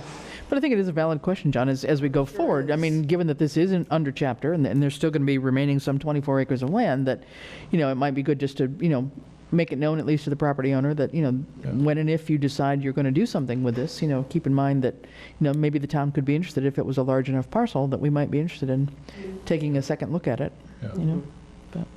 But my guess is, and I don't know the owner, so I don't want to make it to this owner, but in general, that's a wise move for a person that owns a lot of acreage like that to start, because you make your most money by selling an acre and a half here, 2 acres here, and, Right. yeah. And it makes it definitely good less thought. desirable as a municipality. Okay. Okay. Good. We'll bypass the front doors until Christina arrives, and which she said will be around 7:45. COA holiday closings. Take We action gotta on take this? action We on didn't take yeah. action on that. Oh, we didn't take action. Okay, sorry. What would you like to do? I mean, with the your explanation, I'm fine with allowing it to go through the 3 lots, or 2 lots, whatever. Is that a 2. motion? Yes, I'll make that motion. Okay. Is there a second? Yeah, I'll second it. All in favor? Aye. Aye. Aye. Okay, COA holiday closing schedule. And just wanted to bring it to the Select Board's attention because it became a semi-issue last year, but the COA, and they send out their newsletter 6 weeks prior, so it was before the Select Board had voted to close the Town Hall offices on 1 PM the day before Christmas, but the COA had planned to close their offices on Christmas Eve at noon. I talked with Joan today, and she's, like I said, they had sent that out way before the board had made their decision. She said she's happy to stay here till 1 o'clock on December 24th. And then there was nothing going on in the center on the Thursday, the 26th, the day after. So they were going to close. And Joan has said that, she is happy to take a vacation day on that 26th. Okay. Yeah. Or willing to, I should say. So just if the board would take a vote to allow the senior center to close at 1 PM on the 24th and to be closed on the 26th. Just so it doesn't come back up this year that the COA is really under the files directly under the select board, and that any decisions on closing or whatever should come back to the select board. That will also apply to New Year's Eve? What's that? Will that apply to New Year's Eve as well? The 1 PM closing would apply to New Year's Eve also. They had not posted anything as planning for that in their newsletter. Okay. So she'll be staying till 1 like the other municipal employees, and then the center will be closed the day after, and she'll be taking a vacation She'll day. take a vacation day. Okay. Yeah, and just to mention that this is not the first time, this is the standard practice over the holiday for the senior center because of, reduced activity at that time, so the impact. Right, but because there was an issue last time, I think Right. it's worth clarifying this time. Understood, Yep. but saying this is not an anomaly in terms of the closure. Yep. Okay. However, I think in the past, there have been times when the senior center was closed, and it was recommended at a board meeting that perhaps in the budget for next year, that they build in a replacement so that the center doesn't close because the director is Right. gone. So hopefully that will happen in the next budget cycle. Okay. So you feel we should vote on that? Yes, please. Okay, would someone like to make a motion then? I'll move to approve the closure for the COA On the 26th? on the of December. 26th, yes. I'll second it. Okay, any discussion? All in favor? Aye. Aye. Special town meeting. And it's on here just as a reminder that we'll have to We want to look at our Pick- calendars then? pick an approximate date, and I can find out when the school might be open or available for a special town meeting. February 4th? Say no? Yes. Oh. Yeah, anytime in February February. 4th, I can't. Okay. Does that get us, though, we have to be conscious, what did we run into last year? It was the 90-day issue, wasn't it, with the town meeting? We want to be careful that we're not, Well, no, That was the only issue on the- becomes if there's anything on that warrant that is going to the ballot question that under statutory premise okay. needs to be within 20 days or 90 days of the annual town election. Got it, okay. Well, So So do you just want to pick a couple of days and make sure the school's available? Sure. That's what we usually do, I think. And we want to do it on a Tuesday? Mm-hmm. So, Yeah, traditionally, it's Tuesday at 7 PM, as Robert reminds me. I think we should shake them up this year. So the, The All right, so we 11th? have a select board meeting on the 21st, right? Yeah. And the 6th, 7th rather. Yeah. Is the 21st too soon to get everything together? I think it is if we want to do any kind of warrant with the bylaws. That's what I'm Yeah, thinking. there won't be enough time. How Yeah, about plus you got to February? put everything together, post it and all that. How about the 4th, like I can't do Francine it. had mentioned? I can't do the 4th, but Okay. what about the 11th? 11th I can do. Robert Floyd, Town Moderator. If you want to vote on the 21st, it's a little too late for the 4th. You need to have it posted on the 21st of January if you're going to have a special town meeting. So you'd have to vote on the articles before the 21st. So maybe the week after? 11th? February 11th? Probably the 11th would be better. That works for me. Me too. Okay. Good. Thank you, Robert. Thank you. Do we need to pick another day just to be safe, or just, we'll go with that? We're meeting next week anyway, so maybe you can just let us know if that's... Okay, sure. Is it? Want to put in the 18th just as a backup? I will also ask That about is the the 18th. school vacation week probably, right? Does that matter?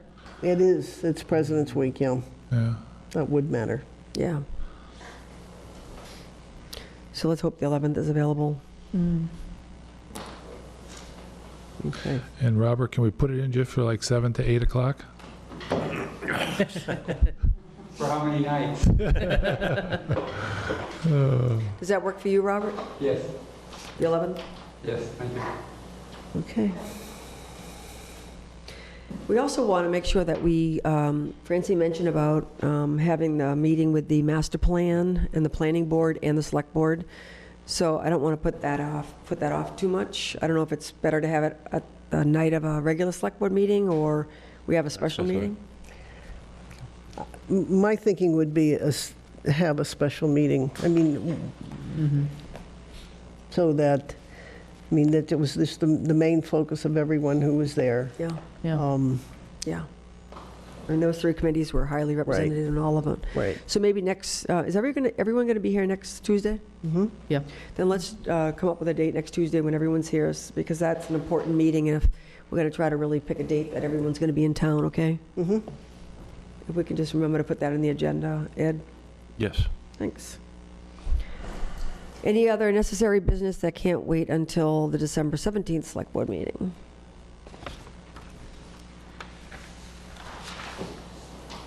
I wanted to make, I was telling Ed and the Fletchers that I wanted to make sure that we continue to have the issue of the farmland there, the 10 acres or so.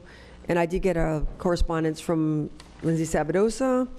Bob spoke last time about the issue with APR, and I'm just wondering, Ed, if there are any updates on, the hope is that if not by February, by May, that we would have an article on the warrant about the land, selling the land back to the farm. Yeah.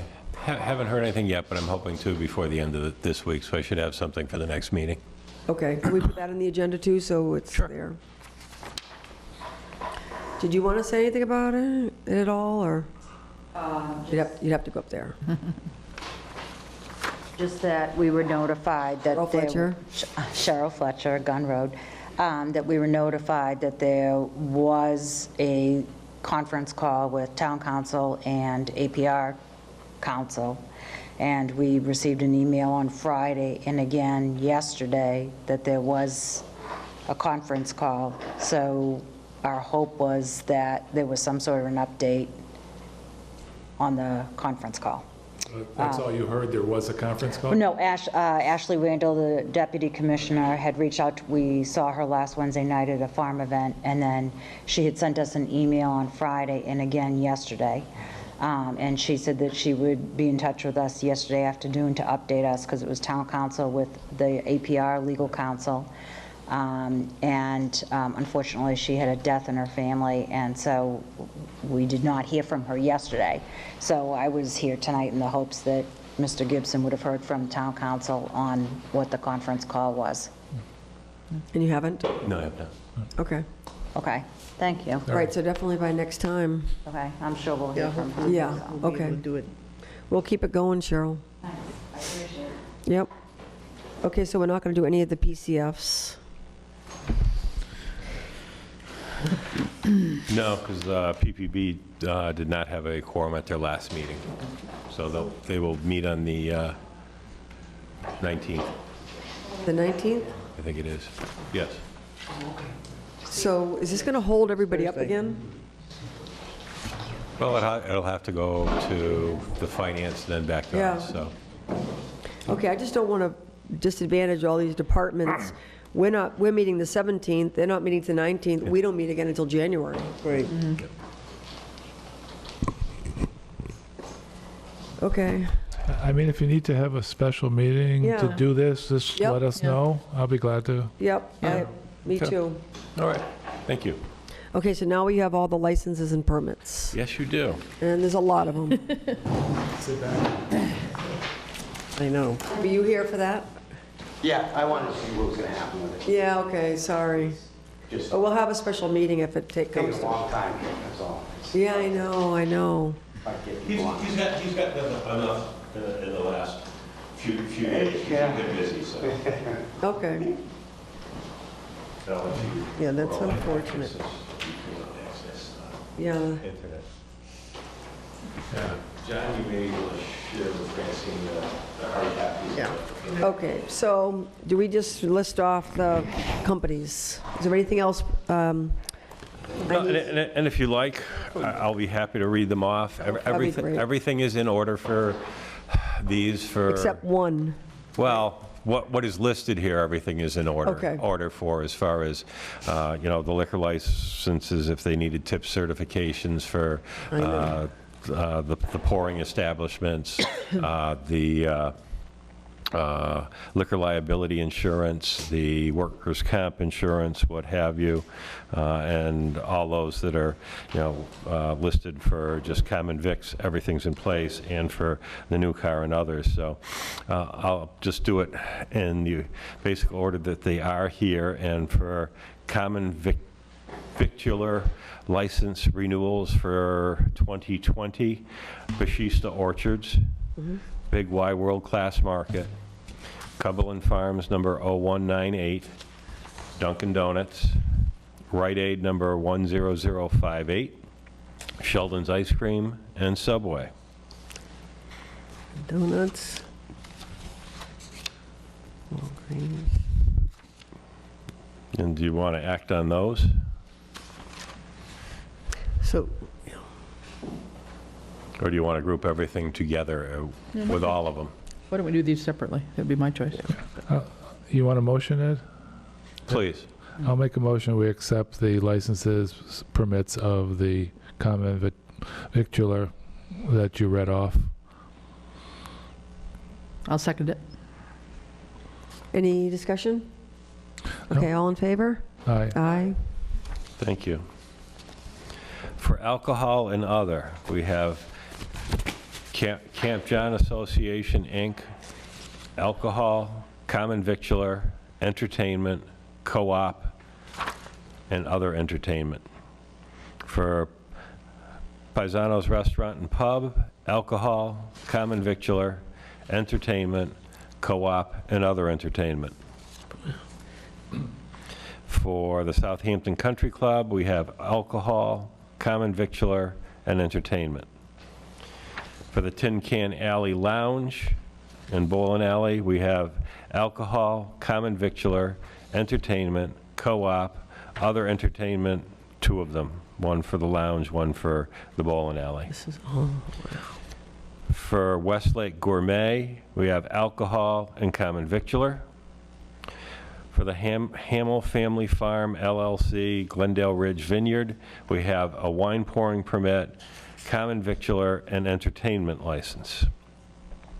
For county liquor stores, liquor store, alcohol, all alcohol, Smitty's Package Store, all alcohol, Southampton Beer and Wine, all alcohol, and then Pure Food Market, Inc., wine and malt package store and common victular license. Can I ask a question? Camp John Paisanos and Tin Can Alley, it says co-op. Is that coin-op or? Coin-op, yeah. Okay, so we need to change that? And what's the difference between entertainment and other entertainment? Do you know?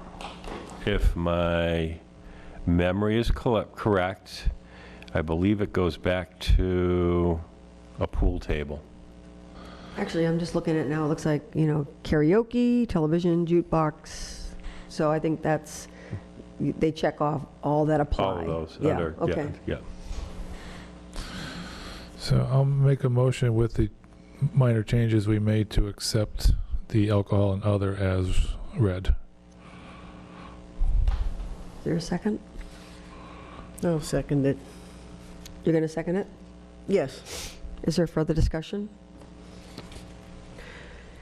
I have a question. Pure Foods says wine and malt package store.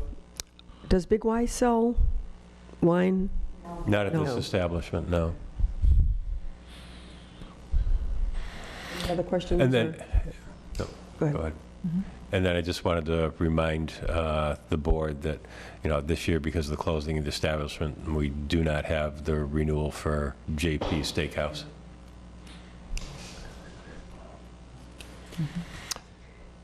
Any questions? Questions?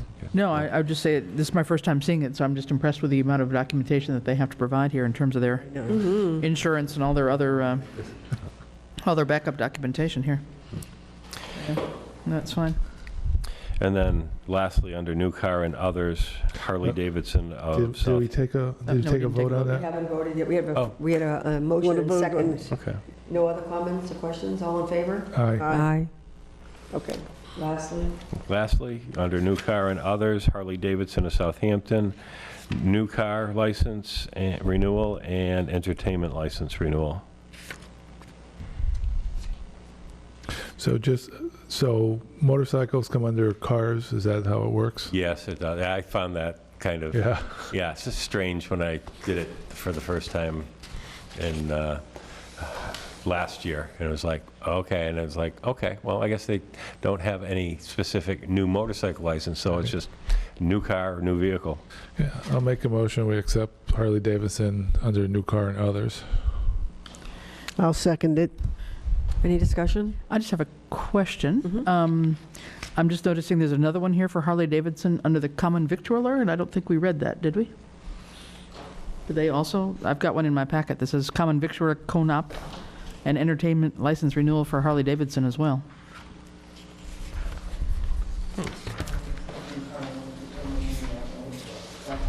And then there's a separate one for the car.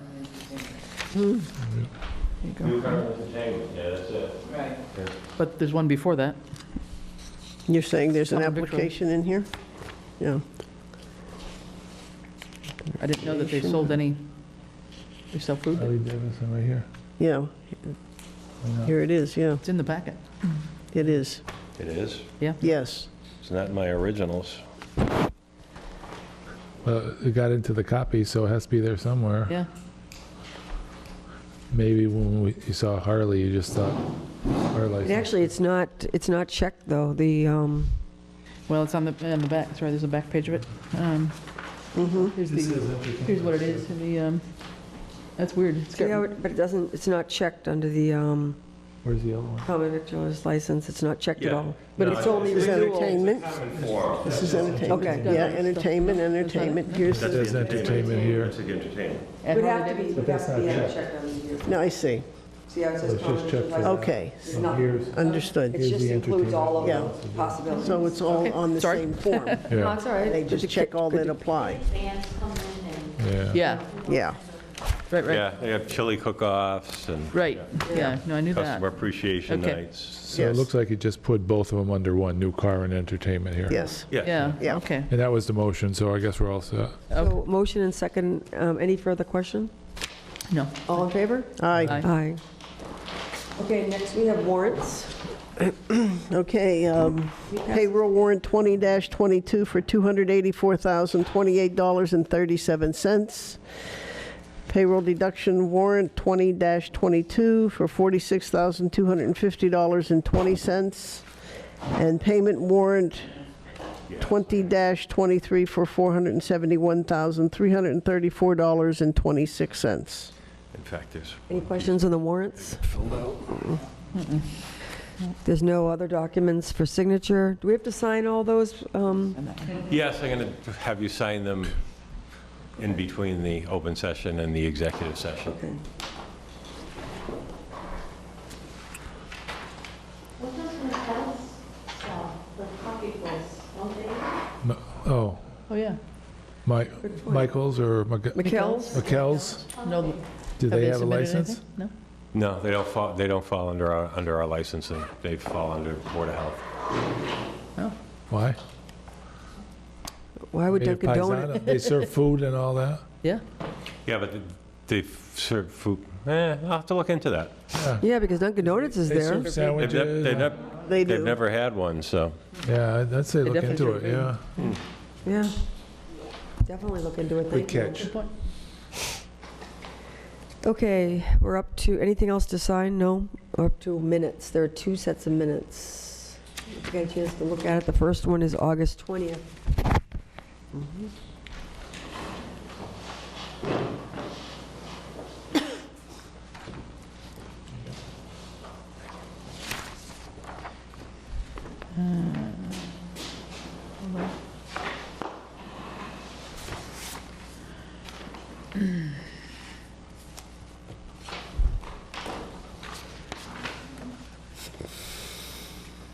Very detailed, Kathy. I watched the video on this, Yeah. and I can hear everything just perfectly. I just wanted to tell you that, too. Oh, that's, I didn't have any issues. no microphone. Oh, good, good, good. Good to hear.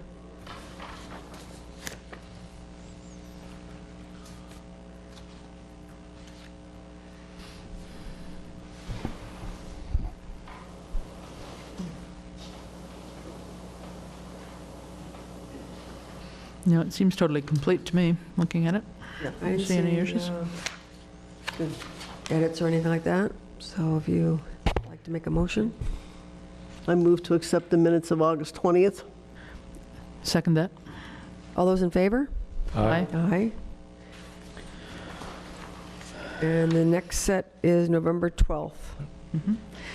I just have one small thing there. I think I saw that somewhere. 1 second. Oh, gosh, where was it?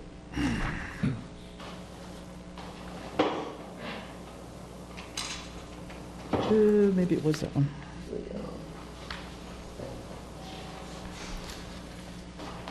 Okay. I can't find it, just a second.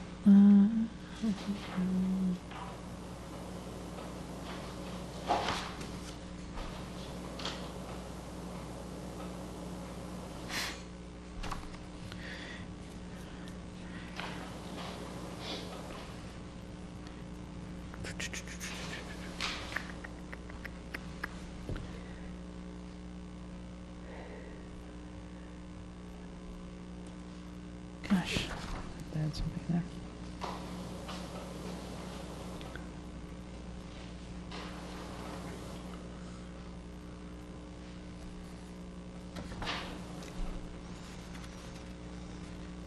Yeah, sorry. It was under the new business, the second bullet point, talking about the land being notification of removal from Chapter 61. And there was a mention there of Mr. LeBrie is not planning to sell or develop the land according to Ms. Fowles. I'd just like to modify that a little bit. I'm not sure what I would have said, but it would have been in relationship to having been on the Board of Assessors and seen the paperwork there. So it's not that I had a personal conversation with him. So according to paperwork submitted to the Board of Assessors, just to clarify that, that was my only point. Instead of you. Okay. So basically, there was a form that was filled out and submitted to the Board of Assessors that indicates that there was no intent to change. There is a form. Right, a form to, yeah, a standard form to fill out, and so there's no change. So I was just reporting that I had seen the form, I think, at the Board of Assessors meeting. Thank you.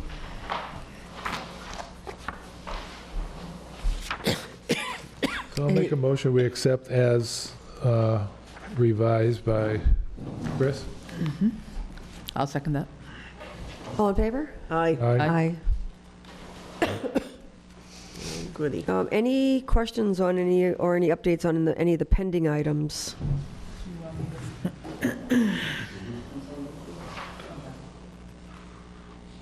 Ed, are there any updates on the Green Communities Grant or the Old Town Hall?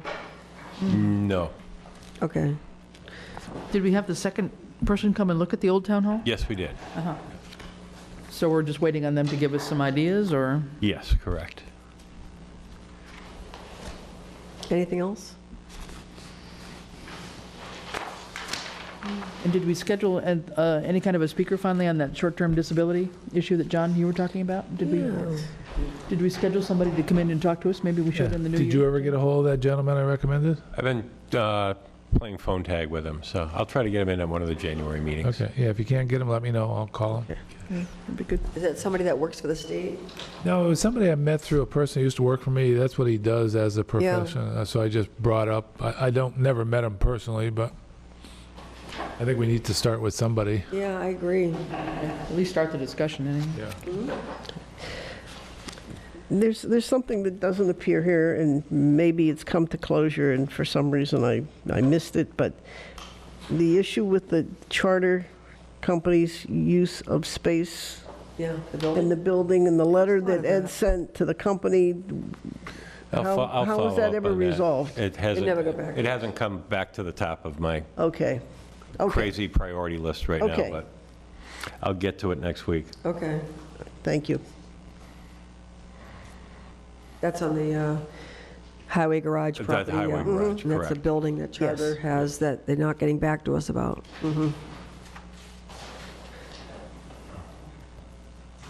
Anything else? Okay. Open time for the public? Want me to read it?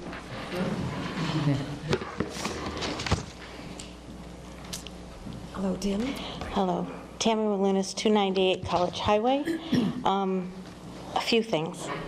I just want to restate that the Clark Chapman House Festival of Trees is this Sunday from 2 to 4, and then and Santa will be there, and then again Saturday the 28th from 1 to 4.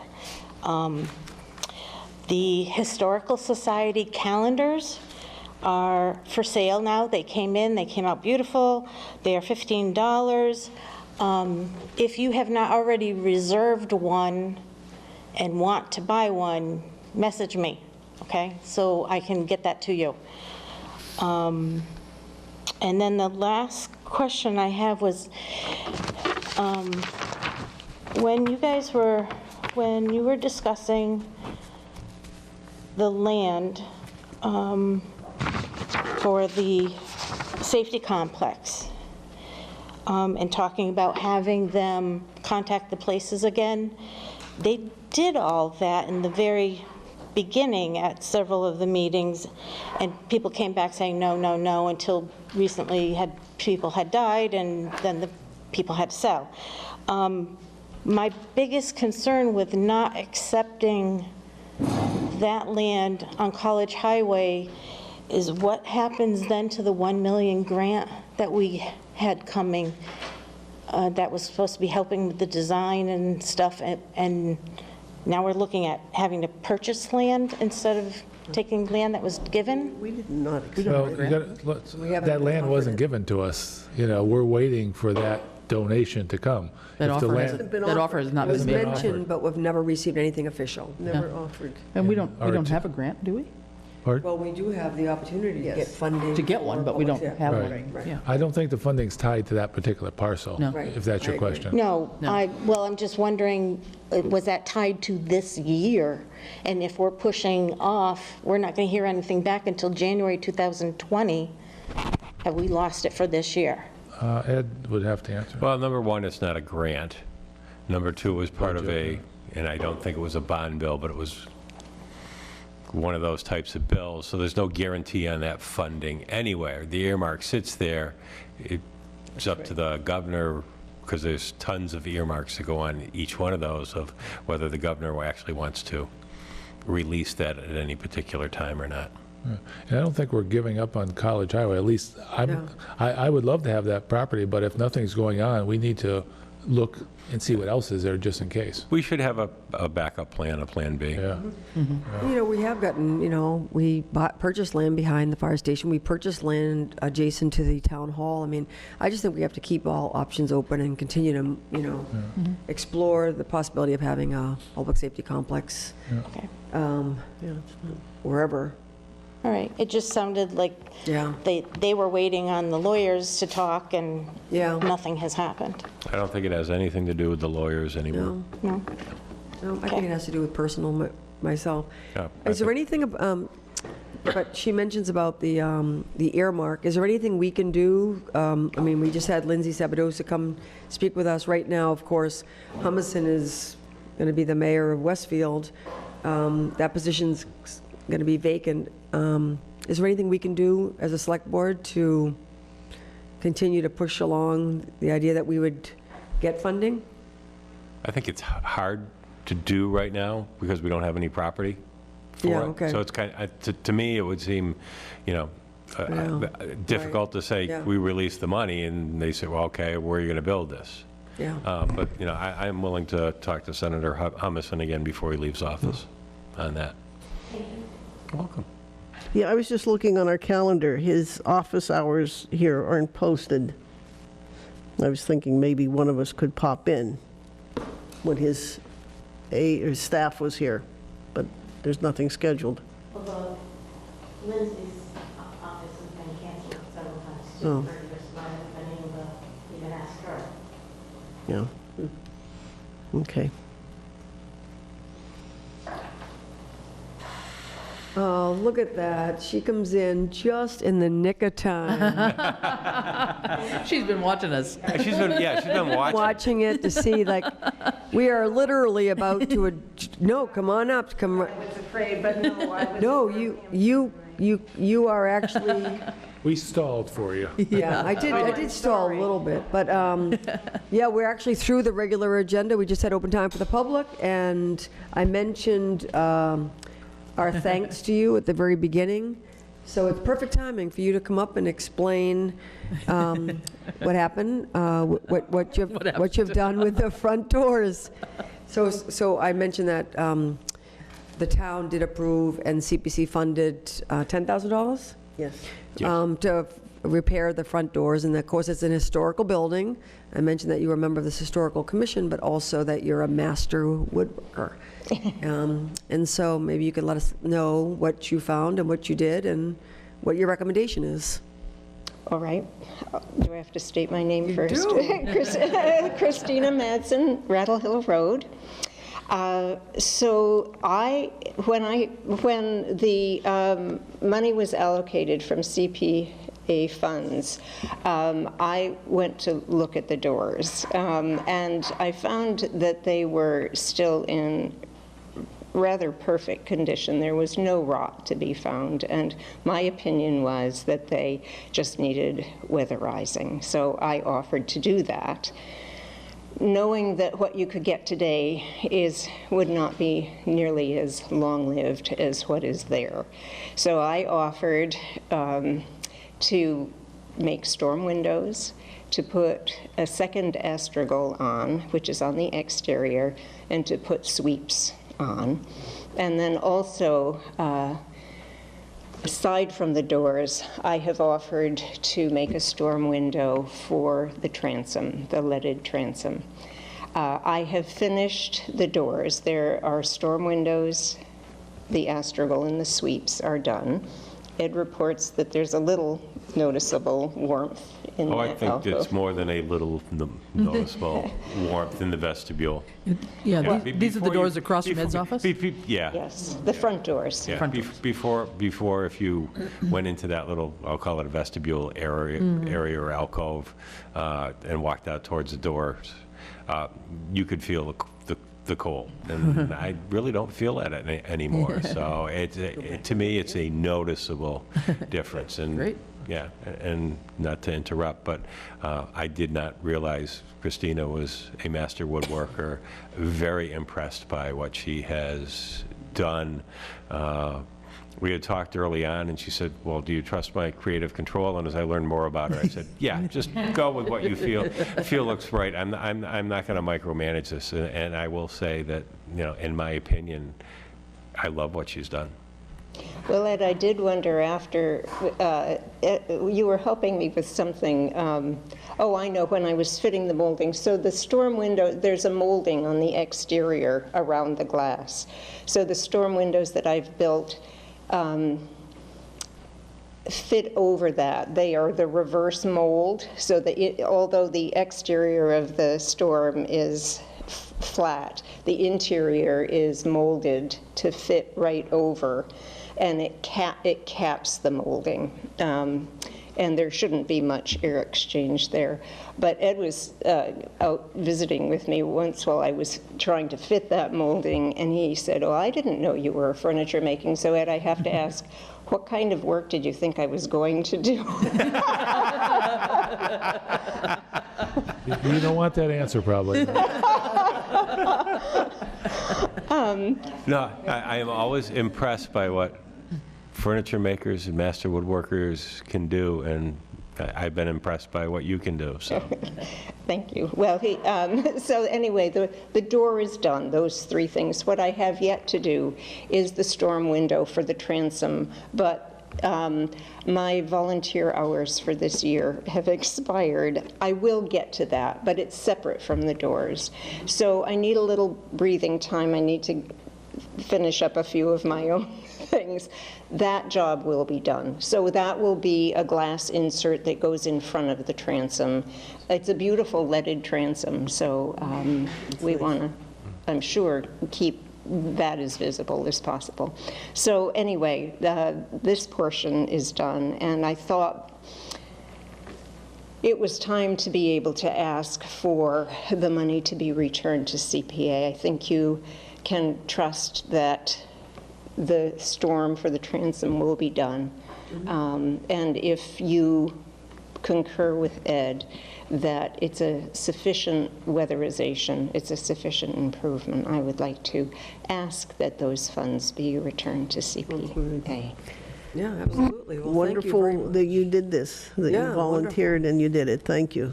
You're We welcome. need to do a little Yes. tour in between, Yes. just take a look. Yeah, please do. Yeah, Yeah. thank you very Great. much. Thank Thanks, you. Christine. Yeah, you're welcome. No, thank you very much.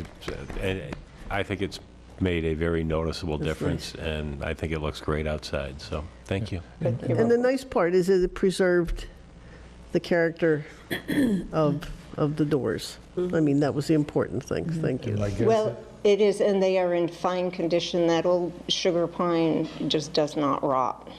And there were no punky areas whatsoever that I could I was find. going to say, my guess is the average person walking by would have no clue anything was done, which is to your workmanship. Yes. Yeah. Well, that was the intention.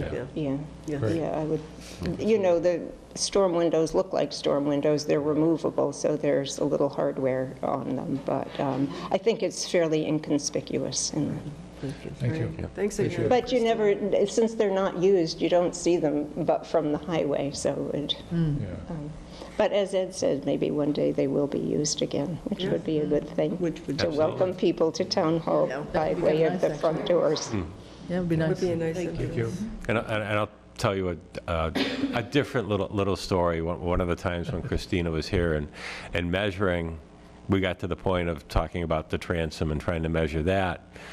And I'm looking at it, and she's trying to measure it. There's a cork sitting up there. And I looked at it and said, okay, who the heck did that? So I pulled the cork down so it was open and not in her way.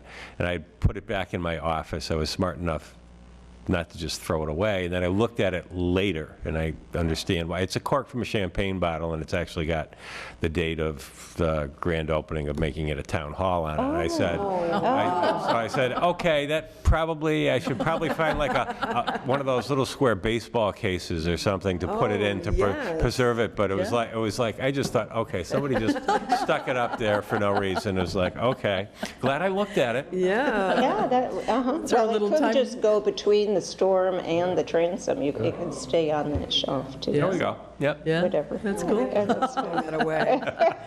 Our little time capsule Kristen, there. Yes. Before you go, I'm just getting the sense that somebody's trying to take a little credit for being your assistant down there. Oh, no. Oh, no. Oh, no. Not at all. Measuring and, Not at all.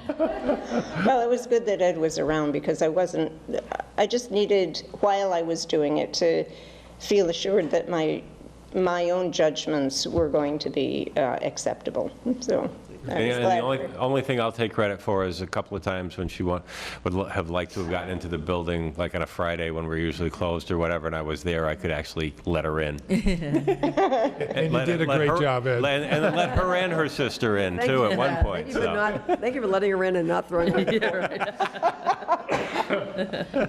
Very good. So I'm assuming if this was a town meeting vote, that it needs to go back to town meeting, or was that from the administrative account? Do you remember? Well, no, it's not from the administrative account. I think the board should vote on it, and, because it would have probably been put into the select board's power since it's in this building, I'd say the select board should probably write a letter to CPC, well, vote, and then I'll write a letter for you authorizing return of the funds, and I'll check and see if we need to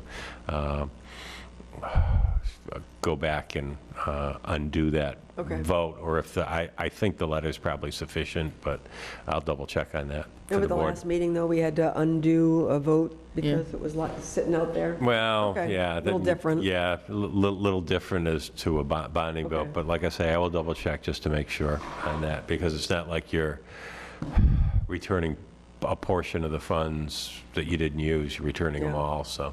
Well, you did say to me beforehand that there was a small amount of material, like $60, $75 or something? Yeah. Yes, and I've submitted an invoice to Ed. Okay, Yes. so the motion should include minus... Well, no, I'm going to just pay that from the town hall maintenance Oh, account, okay, expense good. account, Okay, rather than so take it the whole from that. 10,000 goes back? Wow. Yeah. Someone want to make a motion then to support that happening? So moved. Yeah. Second? All in favor of returning the $10,000 to CPA with a letter to the Community Preservation Committee? Aye, Aye. Okay.